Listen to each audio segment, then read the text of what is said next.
Bom dia, pessoal. Espero que vocês estejam bem. Estou aqui mais uma vez com uma videoaula gravada, desta vez para realizar a correção da atividade que foi disponibilizada para vocês no Classroom na última quinta-feira. Então, teve todo o final de semana para resolver a atividade com um número razoável de questões. Vamos começar resolvendo, corrigindo essa atividade. Pega seu material, você que fez, você que também que não fez, que fez pela metade, fez algumas, não fez outras. Todo mundo pega seu material, seu caderno, o vídeo está gravado, assista com calma, pausando. Faça os desenhos, os esquemas, utilize régua. Eu vi a imagem o anexo que alguns mandaram, tudo certinho, tudo ok. Eu vi que alguns fizeram o desenho mesmo sem usar régua. Não saiu perfeitozinho não, mas saiu. Mas usando régua sai fácil e fica bem bacaninha. Se puder usar régua, use sempre para fazer esses esquemas aí. Então, acompanhe a leitura aí das questões e a resolução e explicação do porquê é tal resposta. A primeira questão dizia o seguinte: acompanha. Um raio de luz incide num espelho plano, formando com sua superfície um ângulo de 40 graus. Qual é o correspondente ângulo de reflexão? Teve algo, por algumas que eu vi, todo mundo conseguiu acertar essa questão tranquilamente. Aqui tem o desenho aqui do esquema do que fisicamente está acontecendo, para melhor nós visualizarmos. Aqui está chegando o raio incidente. E como a questão diz, 40 graus não é o ângulo de incidência, é o ângulo entre o raio e a superfície normal. E entre a superfície normal não, é a superfície do espelho. Então aqui está o espelho, isso aqui representa a parte de trás do espelho, aqui do outro lado é a superfície espelhada. Então o raio de luz chegou com o ângulo de 40 graus. A gente precisa determinar o ângulo de incidência para depois determinar o ângulo de reflexão. Agora a gente sabe o seguinte: será normal a superfície do espelho? O ângulo que a gente toma de referência é sempre em relação à normal. Então, entre a normal e a superfície do espelho, existe qual é o ângulo? 90, é claro. Então, é 40 do ângulo de incidência, do ângulo entre o raio e a normal, mais o ângulo de incidência. Isso tudo tem que ser igual a 90 graus. Então, quanto é o ângulo de incidência? É simples, é só passar o 90 para cá subtraindo. No caso, o contrário, passa o 40 para o outro lado subtraindo, para não ficar um resultado negativo lá, né? Não tem ângulo negativo. Entre aspas, né? Um ângulo negativo seria num outro quadrante negativo da circunferência. Então, passo o 40 para o outro lado negativo, fica 90 menos 40. Então, o ângulo de incidência é 50 graus. Esse ângulo aqui vale 50 graus. A gente toma como referência na hora de medir o ângulo de incidência e reflexão, sempre partindo da normal, tá certo? A gente parte da normal para fazer a contagem, medir esse ângulo. Não é da superfície do espelho, não. Se o ângulo de incidência é 50 e pela segunda lei da reflexão especular ou reflexão regular, a segunda lei diz que o ângulo de incidência é sempre igual ao ângulo de reflexão. Se o ângulo de incidência é 50, quanto vale o ângulo de reflexão? Também 50 graus. Tá aí a nossa respostazinha. Não precisava fazer um desenho como esse. Você sabendo de cara que o ângulo entre normal e a superfície do espelho é 90 graus. Faz uma equaçãozinha de primeiro grau. 40 mais I igual a 90. Passa o 40 para o outro lado subtraindo. O I 50. I igual a R. R vale 50 graus. Tranquilo. Esse esquema aqui é só para a gente dar uma explicação e para ficar melhor entendido para vocês. O ângulo que a questão comenta é esse aqui. O ângulo que a gente quer é esse aqui. Tá certo? Cuidado para não diferenciar, não confundir essas coisas futuramente. Vamos para a próxima questão, questão 2. Questão 2 trazia um esquemazinho bem fácil de resolver. Utilizando régua, você sai isso aqui fácil. A gente comentou sobre isso aí, formação de imagem de um objeto pontual. O desenho que ele traz é esse aqui. Tem um ponto na figura, tem esse um ponto luminoso P, um espelho plano E e um observador O. Trace o raio proveniente de P que atinge o observador O. Então tá aqui, ó. Aqui está o observador, o objeto, no caso é um objeto pontual, ponto luminoso e o espelho. Então vai sair um raio de luz do espelho do objeto do ponto O, bate no espelho e chega no olho do observador. Então nós temos aquele passo a passo que a gente comentou, que a gente tratou lá na explicação do conteúdo. Primeiro, o objeto está diretamente de frente ao espelho, não precisa prolongar o comprimento do espelho. Então você vai colocar a imagem do ponto atrás do espelho, sempre na mesma distância que o ponto está do espelho, a imagem do ponto deve estar no espelho. A gente comentou que a imagem formada no espelho plano está sempre à mesma distância, é uma imagem virtual. Então essa distância que mede D, por exemplo, na hora de você for fazer no seu caderno, você que não fez, você mede aí com a régua, deu, por exemplo, 2 centímetros, aqui também tem que ter 2 centímetros, aqui é uma distância D qualquer, depende do tamanho do desenho que você fez, da tabelinha. Então, esse é o primeiro passo. O segundo passo é traçar um raio de luz que vai sair da imagem, chega até o olho do observador. Tá aqui, ó, esse raio de luz. Atrás do espelho é sempre tracejado, porque a luz não atravessa o espelho. Esse ponto aqui é para a gente ter uma referência para agora traçar o raio de luz que na verdade saiu do objeto, bateu no espelho e chegou no observador. Essa daqui é a normal. A gente faz esse passo a passo para respeitar sempre ângulo de incidência de reflexão serem iguais, raio incidente e raio luminoso, raio refletido e normal no mesmo plano. Então, nós fazemos esse tipo de coisa para respeitar as leis das reflexões, esse passo a passo. Coloca a imagem atrás do espelho, traça um raio de luz que sai da imagem e chega até o olho do observador. Atrás é sempre tracejado. Depois traça um raio de luz que vai sair da imagem e chega até o espelho, que é o raio de incidência, e nós já temos o raio de reflexão já desenhado no nosso esquema. Então tá aí, essa é a imagem, o desenho que você deve ou deveria ter feito.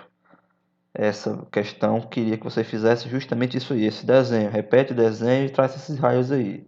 Você tem que fazer esse tipo de coisa. Essa é a hora de você fazer durante a atividade. Na prova vai ser cobrado esse tipo de coisa também, você já tem que saber fazer. Ok? Então o vídeo está gravado, pausa aí, faz esse desenho agora, você que não fez ou que fez de maneira ele não fez de uma maneira correta, certo? Terceira questão diz o seguinte: a figura abaixo mostra um espelho retrovisor plano lateral esquerda de um carro. O espelho está disposto verticalmente à altura do seu centro, coincide com a altura dos olhos do motorista. Os pontos da figura representam um plano horizontal que passa pelo centro do espelho. Nesse caso, os pontos que podem ser vistos pelo motorista são: questãozinha de marcar, questão de um vestibular da Unicamp, lá de São Paulo, estadual de Campinas. Então, essa questão 3 trata sobre campo visual. Também foi comentado e nós temos um passo a passo. Primeiro passo, prolongar o tamanho do espelho. O espelho está aqui, ó. O observador não está diretamente em frente ao espelho, então a gente prolonga o plano do espelho. Tá aqui, ó. Essa linha branca aqui é o prolongamento do plano do espelho, tá certo? Esse é o primeiro passo que a gente faz quando o observador não está em frente do espelho. O segundo passo é desenhar o chamado simétrico do observador, ou, como eu coloquei aqui, imagem do observador. Você vai colocar o observador atrás do espelho, vai ser uma referência para nós, e ele deve estar diretamente de frente ao observador e na mesma distância que o observador está em relação ao espelho. Então tem uma distância D, tá saindo de vermelho aqui, ó. Tem uma distância D aqui, tem uma distância aqui D', são iguais, D e D' são iguais. Então agora você vai traçar raios de luz que vão passar nas extremidades de cada lado do espelho. Então tem um raio aqui, ó, vou chamar esse raio aqui de raio 1, que passa na extremidade de um lado do espelho, e tem um outro raio que passa na outra extremidade. O simétrico ou imagem do observador é a minha referência. Esses raios eu vou fazer eles tomando como referência a imagem ou simétrico do observador. Então, nessa imagem aqui, é só uma imagem mais, vamos dizer assim, mais simples. O correto aqui, alguém pode dizer, seria atrás do espelho ser sempre tracejado, correto? Então, ó, atrás do espelho você coloca o seu raio de luz que você tomou como referência tracejado, sempre. Então, ó, esses são os raios que vão passar tangenciando, e esses raios aqui são os raios que você vai tomar como referência, que o raio bateu aqui, o raio chegou aqui na ponta do espelho e foi refletido no olho do observador. A mesma coisa com o raio 1, bateu aqui e foi refletido no olho do observador. Então, ó, essa região aqui é a chamada região de campo visual, CV, região de campo visual. Então, você fazendo esse passo a passo, esses esquemas aqui utilizando régua, sai facilmente a questões como essa. Você não erra a questão como essa nunca. Então, quais são a resposta correta que você deveria ter marcado lá? Letra C. Os pontos que ele vai ver, conseguir ver utilizando aquele espelho, são os pontos 1, 2, 5 e 9. Que tal? 1 tá aqui, 2, 5 e 9. Esses outros pontos aqui ele não consegue ver, estão chamando ponto cego. Certo? Campo visual, a gente tratou disso aí, fez exemplos, eu ensinei o passo a passo lá na explicação do conteúdo. O vídeo está gravado, está disponível para vocês assistirem, reverem quando vocês quiserem.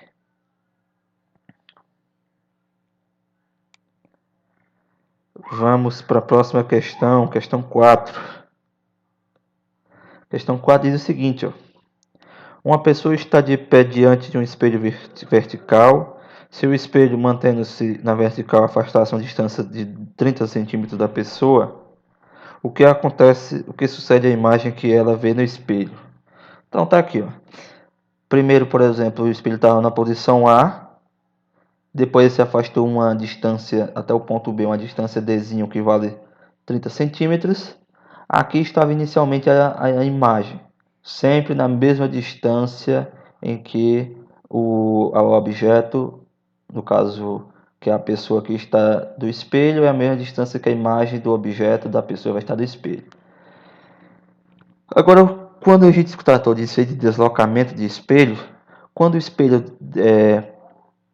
ele se afasta do objeto uma distância Dzinho, a imagem se afasta uma distância do espelho 2 vezes maior.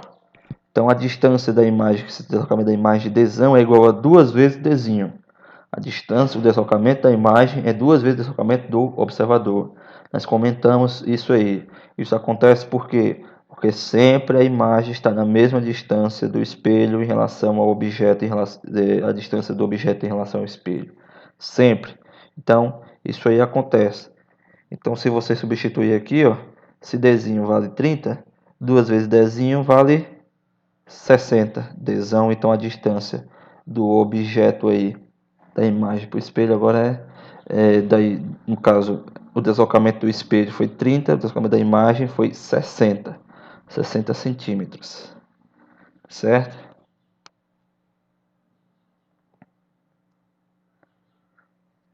Então tá aí, questãozinha até relativamente simples. De novo, esse esquema aqui nesse desenho não precisaria ser feito.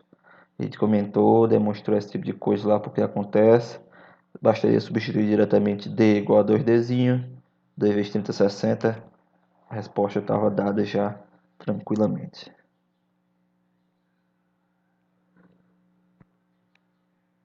Temos agora outra questão que também fala sobre deslocamento de espelho. Aqui a gente falou do deslocamento da distância. A próxima questão trata sobre o deslocamento, agora falando sobre a velocidade dessas coisas aí, do objeto, da imagem e do espelho. Um espelho plano, agora preste atenção que é uma pergunta bem interessante. Um espelho plano, acompanha, vertical desloca-se com velocidade de módulo 6 metros, afastando-se de uma pessoa que está parada em relação ao solo.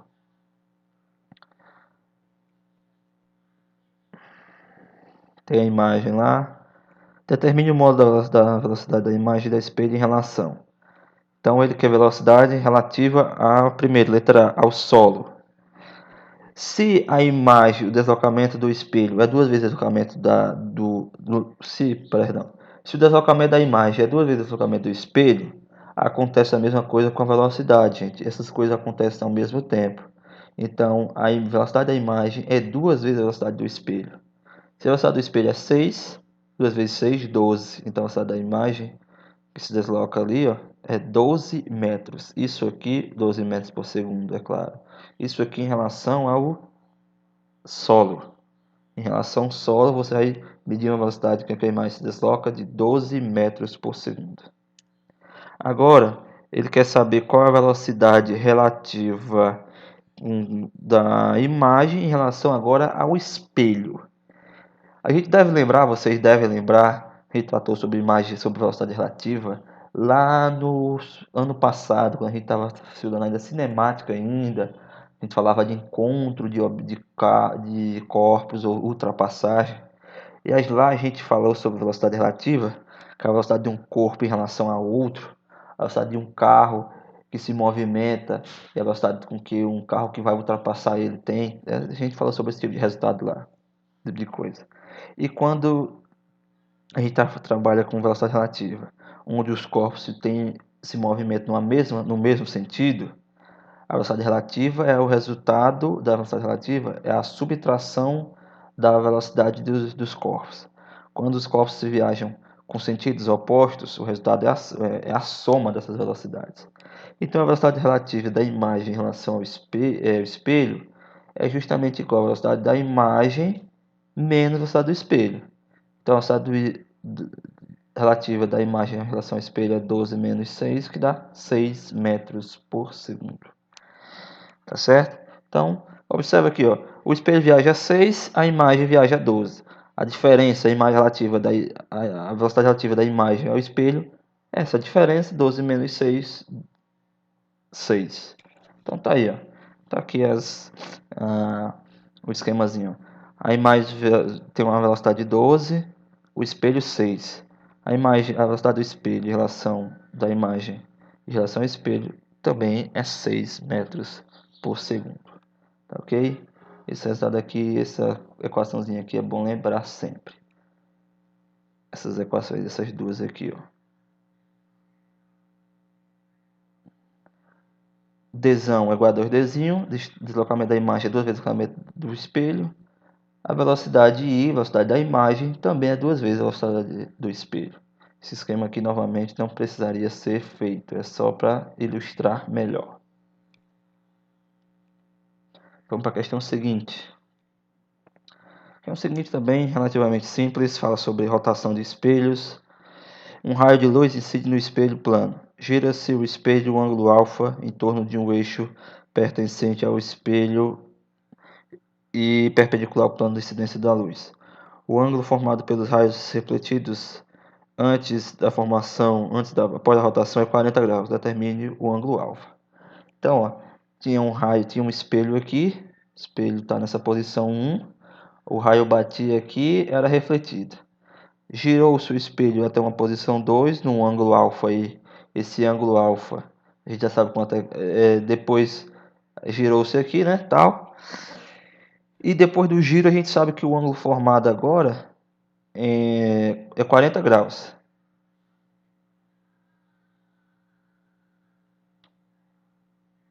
Ele quer saber quanto é esse ângulo alfa inicial aqui. Ele quer saber quanto foi esse ângulo alfa aqui